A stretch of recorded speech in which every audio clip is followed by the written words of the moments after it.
Alabama Senate race, military ballots may give Roy Moore the victory. So, leftists called Roy Moore crazy for not conceding the recent election in Alabama. But thanks to military of Alabama's overwhelmingly support Moore, he might not be that crazy after all.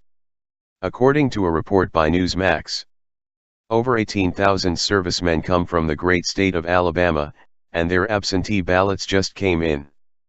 This is bad news for Democrats, because Doug Jones' chances aren't looking good. According to the State Board of Elections, 16,323 votes came across for Roy Moore while only 1,130 soldiers voted for Jones. While Moore hasn't won yet, this does provide him some wiggle room. Further, voter fraud has been reported, as some millennials stated on television that they have voted illegally. Add to this the more than 12,000 votes by illegals being disputed for Doug Jones. He disputed this after learning that illegal aliens were found driving to and from different polling places casting votes for Jones. According to the Birmingham Press, polling officials caught what appears to be a van full of illegals who traveled to at least 7 polling locations with fake identification to vote for Moore's opponent Doug Jones. Law enforcement stopped the vehicle at Santa Recto Middle School in Wilmington as 13 Hispanic men were seen piling into a van after voting, the Santa Recto Observer reported Tuesday afternoon. The same men were also seen in Smithfield, Birmingham, LaCroix, and Mobile and were reported as suspicious by voting officials. It appears that Democrats didn't go with a single-threaded strategy of accusing Moore of sexual harassment. Instead they hedged their bets with illegal voters. But it gets better. Officials have also found more than 12,000 dead voters who voted for Jones. Ladies of Liberty reports that the small town of Bordelama, Alabama was beset by fraudsters who apparently posed as dead people, bringing the vote totals to 953 for Roy Moore and 5,327 for Democrat Jones. There are only 1,867 registered voters in Bordelama. State election officials have determined that more than 12,000 votes, that's 5,329 more than yesterday, so far in the state of Alabama are null and void because the voters don't appear to be living, local news station WYKY reported Wednesday.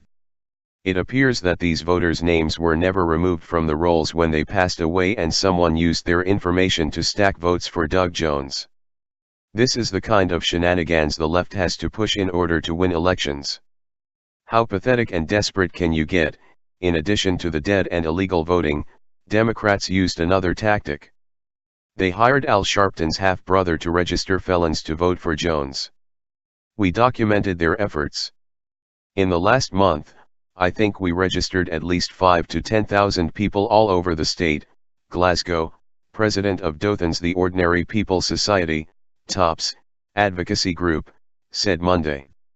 I've got people all over the state registering people with my TOPS branches in Tuscaloosa, Birmingham, Montgomery, Enterprise, Dothan, Abbeville, Geneva, Gordon, Bessemer.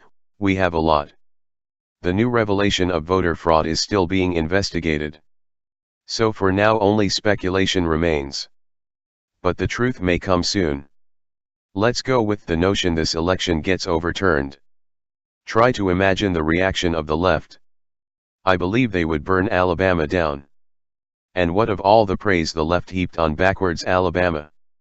They bombarded Twitter and social media with hashtags like "Thank you Alabama" and "Thank you Black women for helping Jones score a win." Jones defeated Roy Moore with the help of nearly unanimous support from black voters, with 96% of black voters supporting the Democratic candidate.